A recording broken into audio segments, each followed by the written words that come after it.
Welcome to recipes in my way. இன்றைக்கி நம்ம அருமையான சுவையில் மணக்க ஒரு சிக்கன் குழம்பு தான் செய்ய போகிறோம். இட்லி, தோசை, சாதம், சப்பாத்தி எல்லாத்துக்கும் பொருத்தமாக ரொம்ப சுலபமாக இதை எப்படி செய்கிறது, இதுக்கு தேவையான பொருட்கள் என்ன பார்க்கலாம் வாங்க. 3/4 கிலோ சிக்கன் க்ளீன் பண்ணி எடுத்து வச்சுருக்கேன். இதில் 1 டேபிள் ஸ்பூன் உப்பு, இதில் பாதி எலுமிச்சம்பழத்தோட சாறையும் புழிஞ்சிக்கலாம்.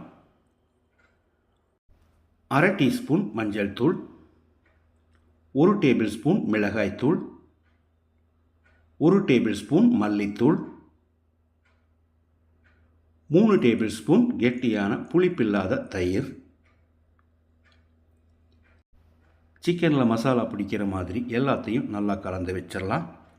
இது ஒரு அரை மணி நேரம் மேரினேட் ஆகட்டும், மூடி வச்சிடலாம். மிக்ஸி ஜாரில் 2 இன்ச்சு நீளத்துக்கு 2 துண்டு பட்டை, 4 கிராம்பு, 4 ஏலக்காய், 1 டீஸ்பூன் மிளகு, 1 டீஸ்பூன் சோம்பு, 1 டீஸ்பூன் சீரகம், 1 டீஸ்பூன் கசகசா, 3 டேபிள் ஸ்பூன் முந்திரி சேர்க்கிறேன். நீங்கள் இன்னும் கூட 2 டேபிள் ஸ்பூன் சேர்க்கிறதா இருந்தால் சேர்த்துக்கோங்க. 4 கொத்து புதினா இலையை கிள்ளி போட்டுக்கலாம். 1/2 கப் அளவுக்கு துருவின தேங்காயை சேர்த்து முதல்ல கொரகொரப்பாக அரைச்சி எடுத்துக்கலாம். அதுக்கு பிறகு ஒரு 1/2 கப் அளவுக்கு தண்ணி சேர்த்து பேஸ்ட்டாக அரைச்சிக்கலாம். வாணலியில் 3 டேபிள் ஸ்பூன் எண்ணெய் ஊற்றிக்கலாம். 1/2 டீஸ்பூன் சோம்பு,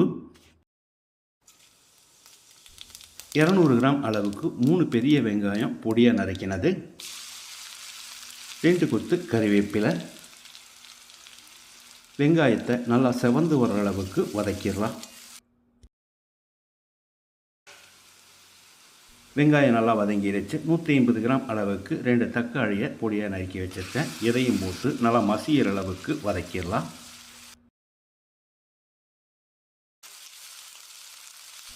தக்காளி நல்லா வதங்கிடுச்சு. 2 டேபிள் ஸ்பூன் அளவுக்கு இஞ்சியும் பூண்டையும் இடித்து வச்சுருக்கேன். இதையும் போட்டு பச்சை வாசனை போகிற அளவுக்கு ஃப்ரை பண்ணிக்கலாம்.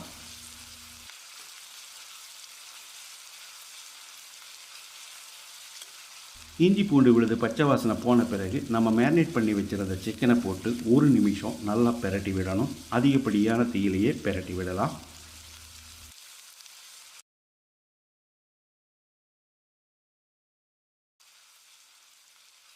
இப்போ இதை மூடி வச்சு அதிகப்படியான தீயில் ஒரு 5-6 நிமிஷம் வேக விட்டுறலாம்.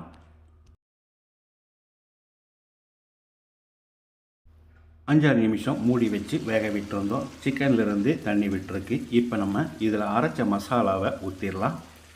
கூடவே மிக்ஸி ஜாரில் 1 கப் அளவுக்கு தண்ணி ஊற்றிக்கலாம்.